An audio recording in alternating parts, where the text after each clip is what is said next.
All right, what's up? What's up? Welcome into the Orange Zone podcast. If you're watching from YouTube, hello from the Sky Cam. I'm Tommy Sladek. This is Samantha Croston. Reminder, you can find every episode on Spotify, Apple Podcasts, or wherever you want to get your podcasts. You can also find every episode on our CNY Central YouTube page. New episodes are released weekly.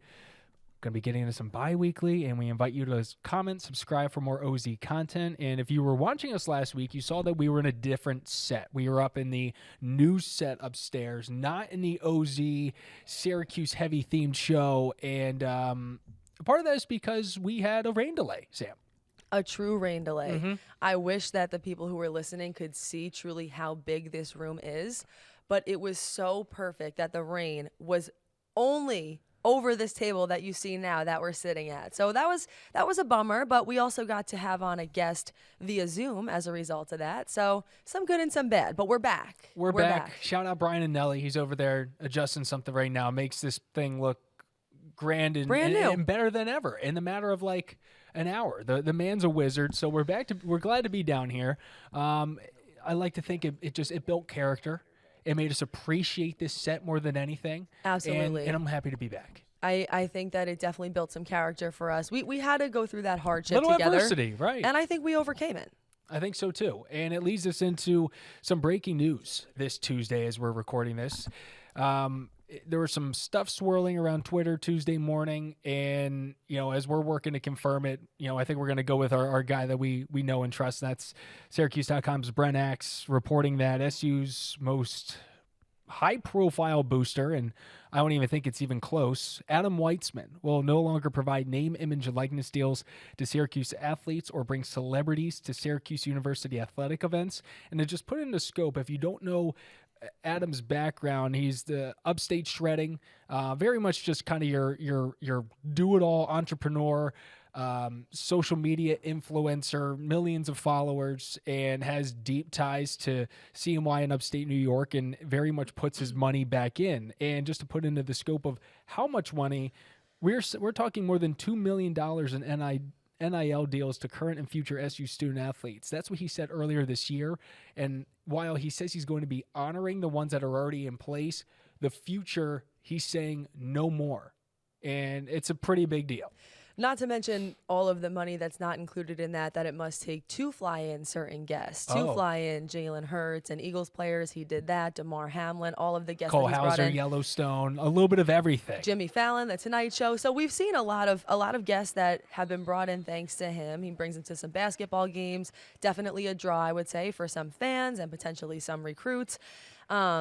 And it wouldn't surprise me to see that some fans would be bummed to hear about this, because NIL deals, whether you like them or not, I think everybody at this point has come around to the fact that that is a part of the landscape now. And he was somebody who really did like to give some of his money to the program. So what did you make of that article, and why do you think that he decided to part ways with the university as far as NIL deals are concerned? Sure. Well, Adam pointed to in the article that it was a vibe and energy, so to speak, that he got from Ken Severu, the university president, that he wasn't exactly a fan of, the high profileness of it all, of how much attention it attracted just from social media and from the media, obviously, when you have these type of big names coming in, and of course the involvement he has in what is still, I believe, a little bit of a wild west of the world of NIL. But as we go on with time here, more rules and more, I guess, I would say more rules are being implemented to help control what has been such a chaotic scene in its first year and a half. And that is ultimately what, when you look at, this story dropping on Twitter Tuesday morning, right? You have a lot of people looking at it and being like, SU's in trouble. SU's in trouble if this type of booster, this type of impact is being taken away. But there is also that sliver of the comments being like, good, because there's always been people that found Weitzman's involvement to be off-putting. And it's important that we are talking and highlighting both sides of that, because it isn't just this 100% audience of Syracuse fans that are all in on this. A good majority seem to be the case, but there are also some that have been hesitant because of that involvement and because of attention that could possibly draw from the NCAA. And again, such a just kind of chaotic world. So because I do want to make sure I understand both sides, that I agree we should highlight them.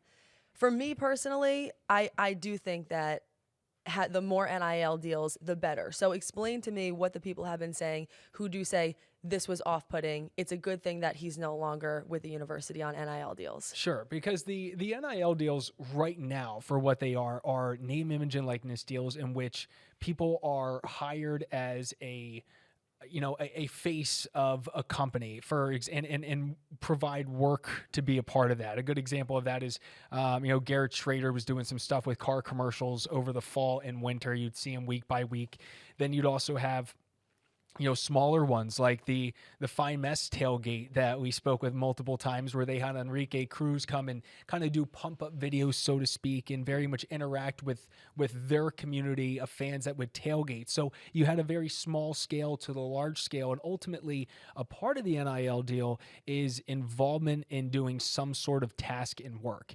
And so with Weitzman's case, it was signing them to be a part of his company in a way, as almost doing some work on the side, whether that be involved in charity work. But there can't, in the current rules, there can't just be a open and shut, I'm going to give you $10K to come here.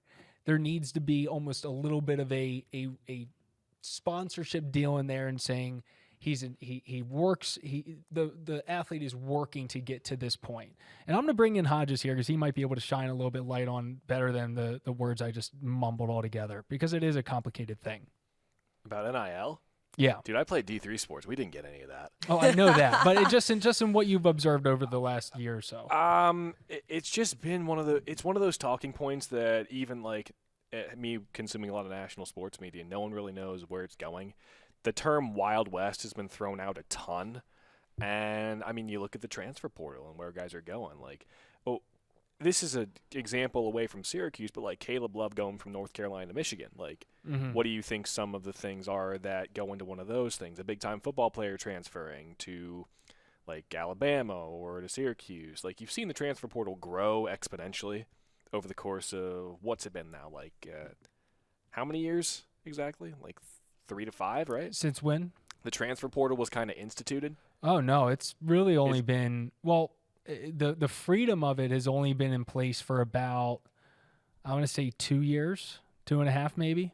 Yeah, I mean, it's very new. It's chaotic, and it's something that, let's be real, the NCAA hasn't done a great job of evolving.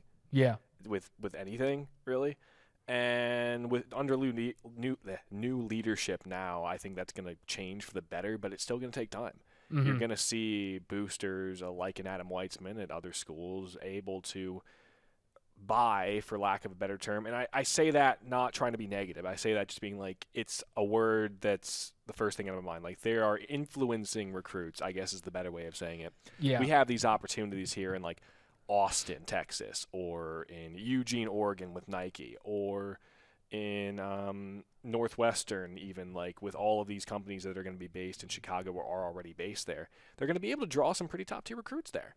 Big time. And it's a huge part of what is going to be recruiting moving forward. And I have 2 lines here to really help summarize what I was just trying to say in the I feel like I know where you're going because I have the same thing pulled up. You want to let it rip, because we're on the same page. I agree. The bottom line is, I think that the hesitancy here is the fact that perhaps by him being involved in some of these NIL deals, he could put the school in danger of violations. Is that fair to say that that's part of the reason why the school could be hesitant about it, is because some experts told Syracuse.com his actions might be enough to trigger an NCAA inquiry? I think it's we can really only speculate that that's the reason, especially in the story they say that they're not commenting on it, but I do think that's absolutely what's been the looming question since this all started is it attracting enough attention to where the NCAA can't help but say, okay, maybe we need to look into this. But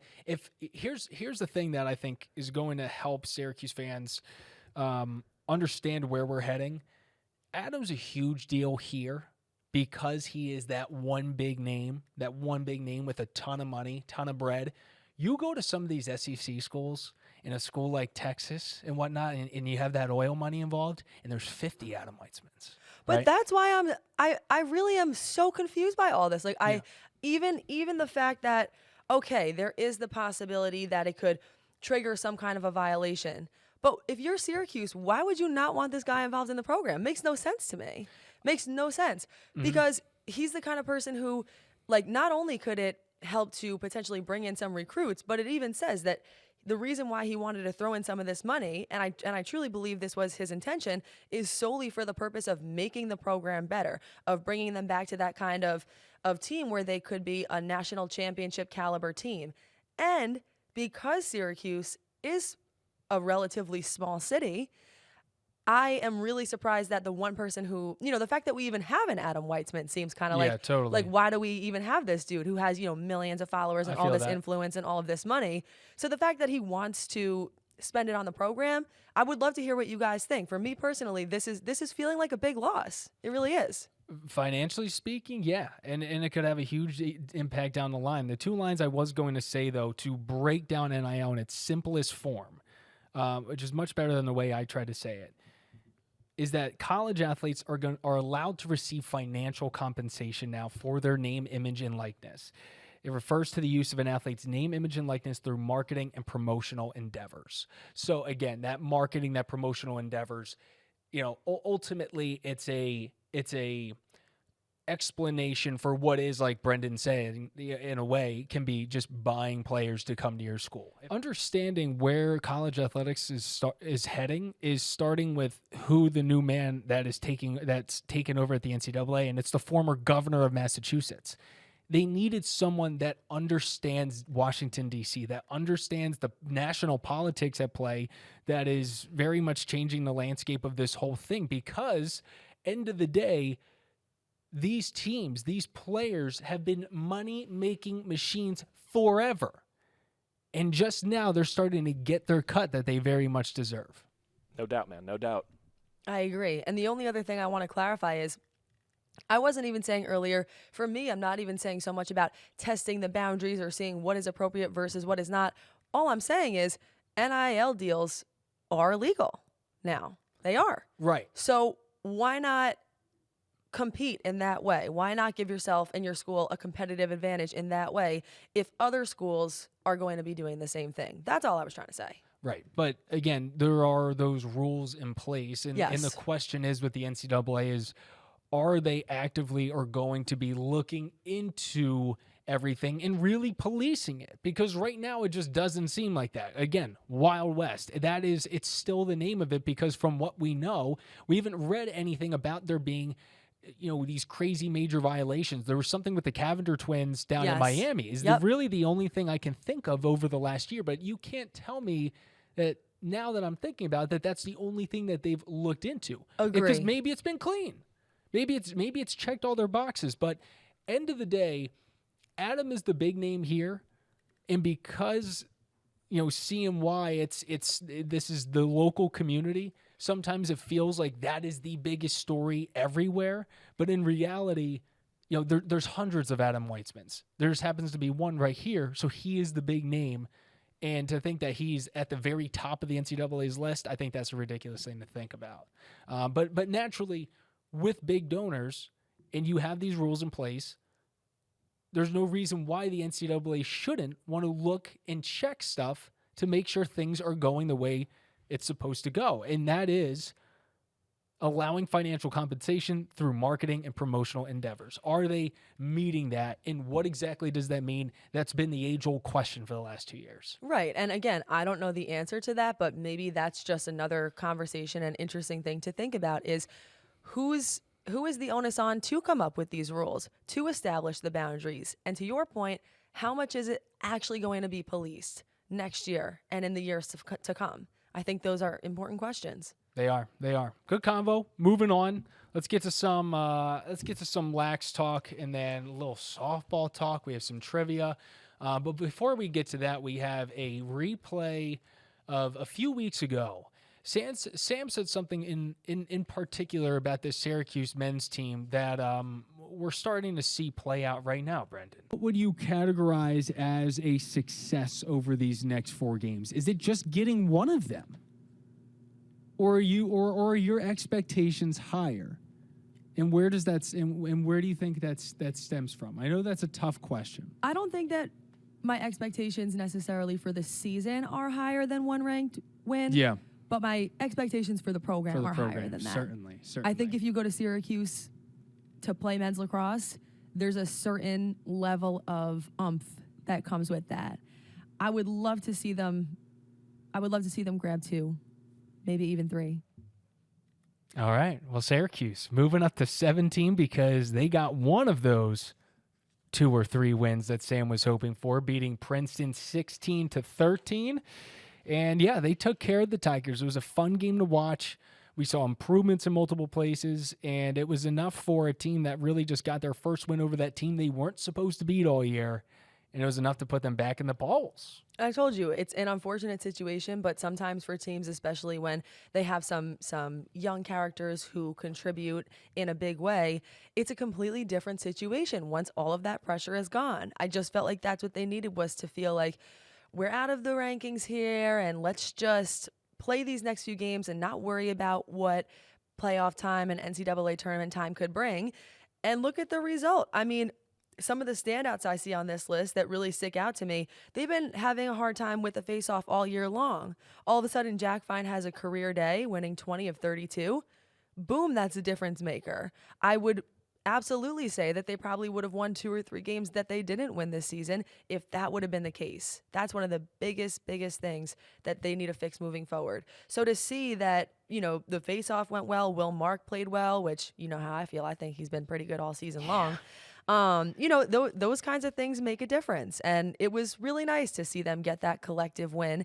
And now they're back in the rankings all of a sudden. So exciting stuff, an exciting time for the team. I think you hit the nail on the head there with the change at the X, because end of the day, statistics are statistics and numbers don't lie, and getting those possessions, it ends up being a crucial factor. So if that's able to stay the case and he's able to win the majority of those, then I think they're absolutely competitive here in these next 2 games or 3 games, sorry. And all 3 of those are against teams in the top 11, because you have North Carolina, number 2 Virginia, and then number 3 Duke. Starts this weekend. I guess North Carolina's 12-11, depending on what rankings we're going off there. But they have an odd neutral site game at a high school in Maryland. Our Lady of Good Counsel. Anyone familiar with Olney, Maryland? I looked that up today, and I think there are multiple of those across the country. And when I went on the actual athletics website, it said Olney, Maryland, and I was like, I never heard of this school, but I guess it's kind of in between. Maybe it's a big lacrosse school down there in Maryland. Sam would probably know more than either of us. I honestly, I hate to say that I don't, but I'm sure there is a reason for it, because it does feel pretty intentional. Yeah, I don't know why. Like, I looked for the reason. I just couldn't find one. Maybe they're just doing it just because. I don't know. We'll ask around and we'll figure it out. out. One thing I have thought about is you're kind of meeting in the middle. So, for a neutral site game, ESPN is also very close. It's closer to Maryland than it is to Syracuse and or Chapel Hill. Or could it be an exposure for the sport kind of situation? That's the first thing that came to my mind. But honestly, just speculating. We'll look into it. We'll look into it. We'll get back with an answer. So this will be interesting. North Carolina, they lost to, I believe it was 19-11 the first go around, or is it 16-11? Now I'm double guessing myself. That's Are you not talking good. about to SU? Yes. I don't think they've played Syracuse yet. Yes, they have. They have? Yes. I might have had one of those last week. I think it was 19-11.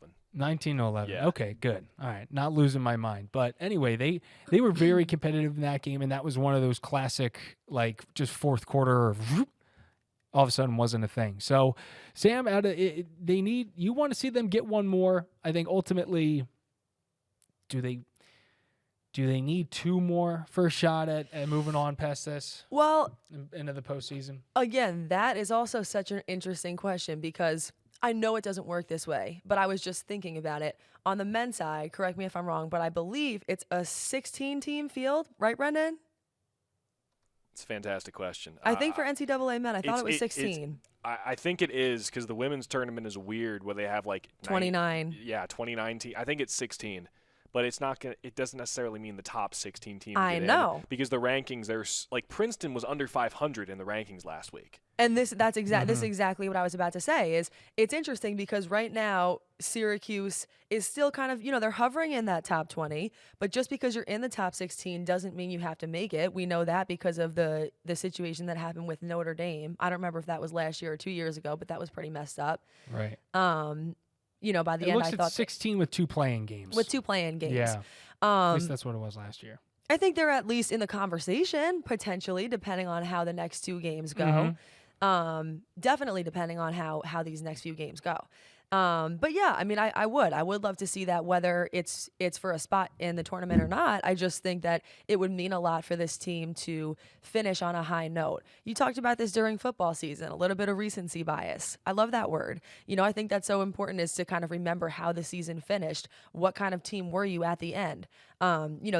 That carries on. That momentum shifts into the next season. And Brendon did have this written down. I also think, this is kind of a neat and positive note, is that there were 11 different orange scorers, credited with at least 1 point. Yeah. That's a big deal, that they're sharing the ball better and they're spreading the wealth and there are more contributors. All of those are things that you can take away as a positive, no matter what the outcome of the season is. I was very impressed with some second chance efforts that they had and just staying with it and not giving up on the play. And it was just overall, it was a great game. It was a great game down there in Jersey, and I'm hoping it's enough that they can feed off it going into UNC, because this back stretch here, it ain't easy, and it's not going to be easy for the SU women here too. They put up a big showing against Duke, though. Syracuse men did. Yeah, but ultimately need those dubs. Need those dubs. Any trivia on the men's side, or is it women's? It's on the men's side only. Oh, no okay. women's trivia today. All right. First ranked win of the season, guys. Sorry, Princeton. Have fun outside the rankings. Who was the last team Syracuse beat that was ranked? Ooh, wow. I feel like they had one last year. Can we get the year? No. I feel like it was last year.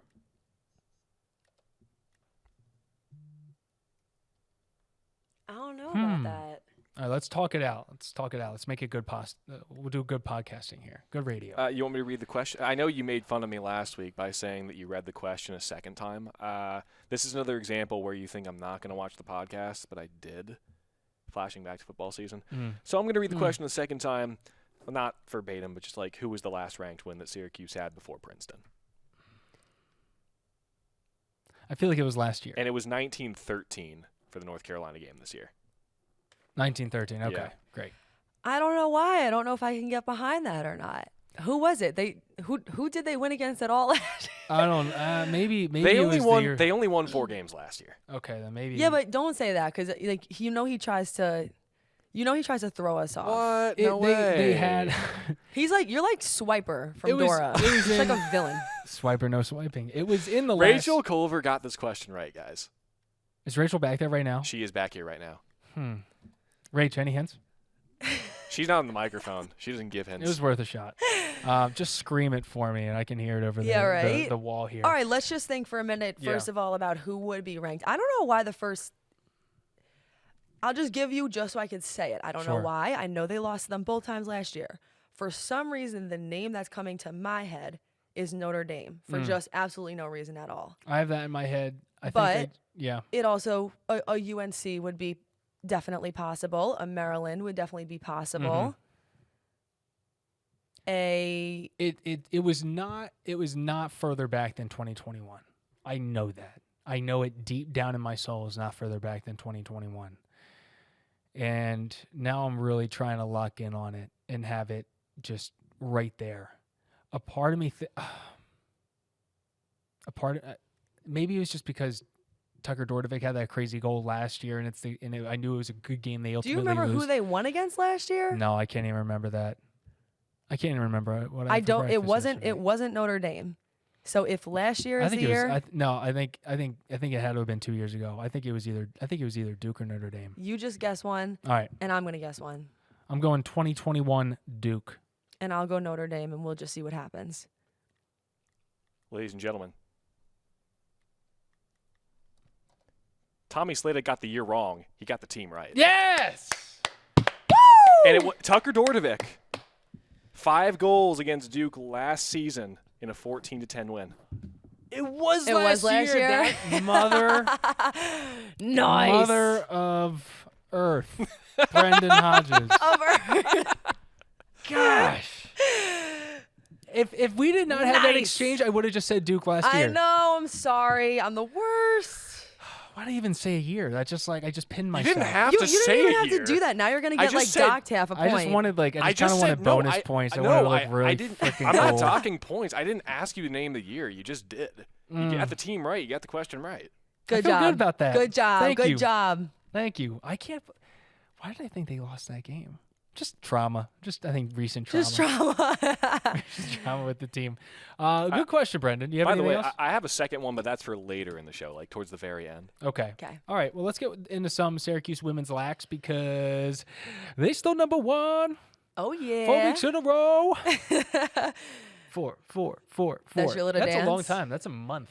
That's a month at number one. Unreal. I know. This team's unstoppable. I felt like they would be number one, but to have this type of momentum heading into UNC, I mean, we couldn't ask for anything better. I agree, but ever since Trina Habel was like, "This is the thorn stuck in our side," I'm like worried that she even put that energy out into the air. I'm happy she If did. you skip to page 5, there's a stat on that. Oh, I like that. There's no page numbers. Hold on. I can read, though. I can read English. North Carolina is one of only 5 teams that SU has a losing record against, 6-10 all time. The other 4 are Georgetown, Maryland, Northwestern, and Yale. Where's this? Where are Page you reading 5. this? Page 5. I'm not getting pages. Here. Go to the Where last at? page and look on the front side of it. Okay. All right. I got it now. Thank you. Thank you, everyone. If you're watching on YouTube, here's our note packet. Just get confused from time to time. Only one of 5 teams that SU has a losing record against. Even that is amazing, first of all. The Maryland record's insane, but then I forgot about their run that they had when they were like filthy beyond belief for the longest time. Can I just say, I believe JJ watched, Watt's wife played for them. I watched Jen Adams' team this weekend against Colgate. Oh, my God. Loyola is very good, They always are. and they still haven't played their best lacrosse of the season yet. They always are. The Greyhounds, man. When's that game against Army again, Brendon? I think it's this week. That will be very exciting I'm to excited see for that, Army too. and Loyola go up against each Hey, other. Army's not undefeated anymore. I know. True story.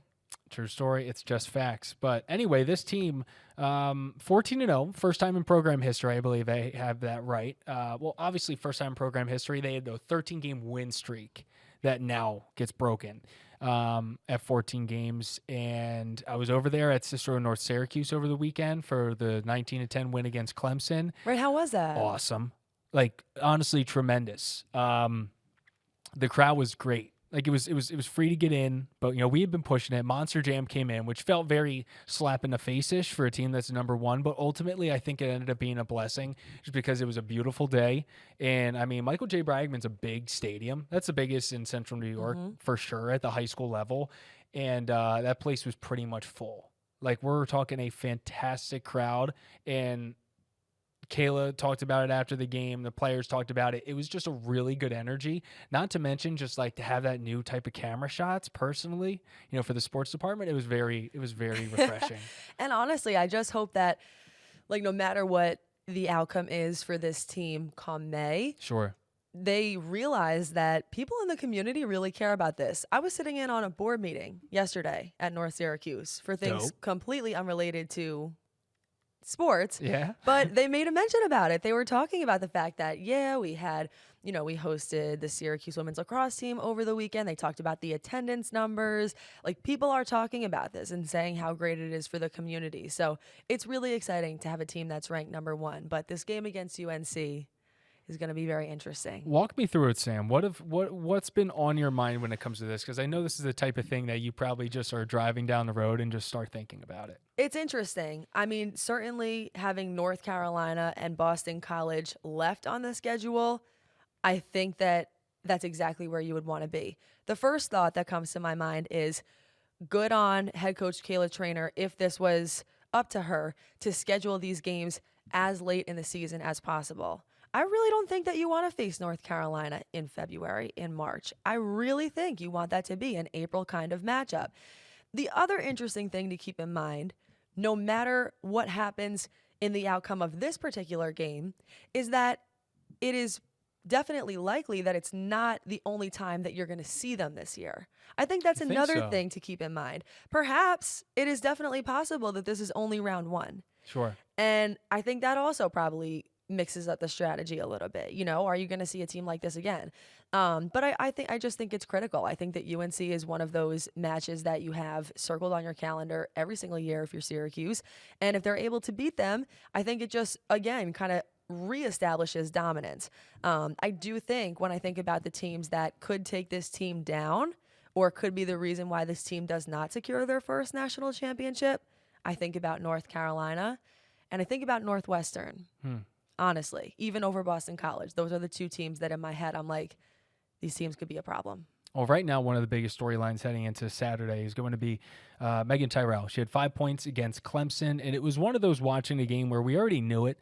But again, the distribution of wealth on that offense is just, and really just the whole package, the way the defense is able to get the ball up the field, and Delaney Schweitzer coming up huge. But Tyrell's sitting at 388 points, and that is 5 points behind second place Kayla Trainer with 393, and 8 points behind newly jersey retired Katie Rowan with 396 on the all-time points list. So just to put that into perspective is pretty crazy. She's also at 243 goals, and she has Christina Dove and Kayla Trainer above her. So just the fact that we're inching even closer to, and that it could happen against UNC, it would be very much an icing on the cake if we were to both see that W and that record be broken at North Carolina. I think that'd be pretty sweet. This is the bottom line, and I truly think that this is an unbiased opinion. I would say from a positional standpoint, Syracuse is a better team in every position than UNC besides maybe defense. Got it. Still, that's not enough to win a game. It's not. Like, that's why I don't even buy into win the draw, win the game, because none of those things are true 100% of the time. I think you need energy in this game, effort. And I had a call with a coach today. This is unrelated, but I just thought this was an interesting phrase. He said, I always tell my players that you should play with emotion, but you shouldn't get emotional. I think even that's really important. Syracuse has had a lot of games where the opponent did not really test them that well. How are they going to be in a high pressure situation or in a situation where they are down by a couple goals if that were to happen? They haven't been in that situation a lot, and you have to figure out late in the season how you're going to manage those emotions. I think the closest they've been to that was Stony Brook in the very beginning, and then the biggest one being Loyola, which I'm happy that happened on the road, because that was something that did seem a little bit like it was late. I remember that, but to have that true full test for all 4 quarters, no, I don't believe we've seen that. And emotionally, they have not felt that. Right. And for the players that have been on this team, for 3, 4, 5 years, the Megan Tyrells, the Emma Wards, the Megan Carneys, that this feels like their year to do it. Yes. And to beat this team and to really make their mark in this 2023 season. I'm excited. Yeah, I mean, my last note here is even like when I say even, playing with your emotions, but also kind of keeping it contained, there are also just silly mistakes that sometimes do arise as a result of those emotions being high. Keeping, defensively, making sure you aren't getting any cards or that nothing's getting out of hand. Those kinds of things really do impact the outcome of the game. So I'll be really interested to see how this all shakes out. Yeah, me too. Big time. And let's get to our last but not least note, and this is one I'm very excited to report on. Freshman pitcher for Syracuse, Madison Knight, Baltimore, Maryland native, threw the 11th no-hitter in Syracuse softball history in an 8-0 win over North Carolina State this past Saturday. 7 Ks, 2 walks in 5 innings, and boy, did she crush it. Very fun to see. She joins 3 other freshmen to get it done, including Sydney O'Hara, a CNS grad back in 2014. So exciting stuff, and just an exciting moment for a Syracuse softball team, and hope to see more of it. But to have a freshman do it, that feels cool. I'm proud. I mean, it's really exciting. I think that, sometimes we probably don't even talk about softball enough, but we need 2 more. Yeah, and we're things going like to that. more. Yeah, definitely make me want to. So congratulations. That's an amazing accomplishment. There we go. Hodges, your last trivia. It has nothing to do with softball, by the way. That's fine. It has to do with football, actually, and punters. Punters are people too, guys. Okay. Who was the last Syracuse Orange punter to throw a touchdown pass in a football game? Okay. Well, That is random. let's break it down. The theme for this quiz is relatively current events, by the way. Relatively current events. And who knows Is it Riley- what relatively could Is it Riley ever Dixon? mean. No. Ah, Oh, I was really hoping you could just Sterling shut it down. Hofstrichter? That is correct. Oh, wow. Okay. He did it this weekend. Did he really? Yeah. He's part of the XFL's St. Louis Battlehawks. He threw a 64-yard touchdown pass on a fake punt this weekend. That's sick. You should Oh, go you know watch what? it. I did see that. You're on an absolute Speaking Peter. of, are you a Battlehawks diehard? Brendan's he's a Missouri Battlehawks native. diehard. I mean, look, when the you know how you're allowed to have a team per league now. Yeah. I feel like soccer teams. I just kind of enjoy soccer, internationally. Obviously, U.S. men's national team, but club soccer, I just enjoy it. NFL, Tommy and I, go Birds. But XFL, hey, Go Birds, baby. Philly doesn't have a team, so you got to stick with the roots. The Rams got snatched away from that community. Yeah, they did. All they've had is subpar Mizzou football for the longest time. Hey, they had the Blues. Oh, well, that's hockey. That's Yeah, hockey, right. yeah, and the Cardinals, which are Yeah. always a pretty solid bet. But they're filling out that dome again, and I think they play at home again this weekend, and I wouldn't be shocked if the entire thing was sold out. They've had The first time they've the hit X- 38, 30 plus 35, yeah. and I think 35. Well, the So first time the St. XFL Louis wants their football back. The first time the XFL came back, they filled out that bottom bowl of the dome. Then COVID hit. yeah, League shut down. yeah. And they filled out the bottom bowl of the Dome at America Center multiple times now, and I would not be shocked. Like I said, if there's 60,000 people in there for their last couple home games, or if they get there, that semifinal game for the North Division in that league. Shout out those punters, man. Shout out Sterling Hofrichter. Shout out Sterling. And speaking of Mizzou, new punter coming into Syracuse this year You're kidding, right? is what do you mean? Is he from Mizzou? Yes. He transferred from Missouri? yes. Oh, my. Look at that Hold transition. on, I have his name. We follow each other. Jack Stonehouse. Oh, wait, I didn't. I mean, what a great I name. put that list together. Yeah. So anyway, excited for that to happen. Last thoughts. Punters are people too. Punters are people too. Just anything. I mean, what else can I say except Yeah, I would agree. former wannabe special teams ace in college. I love the punters, man. I love the punters, man. Yeah. All right. Awesome. That closes it out. The Orange Zone Podcast. Tommy Sladek, Samantha Croston. Thank you for listening. Thank you for watching. Make sure you're liking and subscribing for more OZ content. And we'll be right back here before you know it. See ya. Peace.